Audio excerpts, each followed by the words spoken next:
మజాక్ చేయకు ఈశ్వర్. నాకు ఆటకు వస్తుందా? నేను పరేషాన్ ఉంటాను, నిజంగా చెప్తున్నా. నాకు పిల్లలు నన్ను గెలవదా? నీకు ఆటకు వస్తుందా?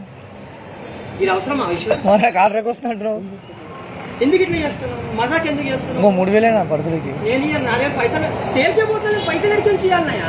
నీకు మళ్ళీ నేను 20 వరకు మీ నాయనతో మాట్లాడిపిస్తాను. అరే మళ్ళీ మా డాడీ దగ్గర మీ నాయన ఇమ్మను, నేను నెల జీతంలో పట్టుకోమని ఇమ్మని చెప్పి నేను ఇస్తాను. అదా నాకు ఏనా 20 తారీఖు ఇస్తా. అరే ఒక 3000 కదా, ఒక 3000 ఇస్తా నీకు.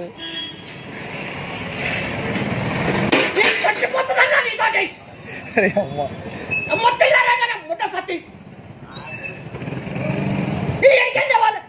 రూపాయలు తీసుకుని ఇయ్యి ఫస్ట్. 100 రూపాయలు ఇయ్యి మరి. 3000 నీకు ఇస్తాను. నేను 20 తారీఖు ఇస్తా 2 గంటలు.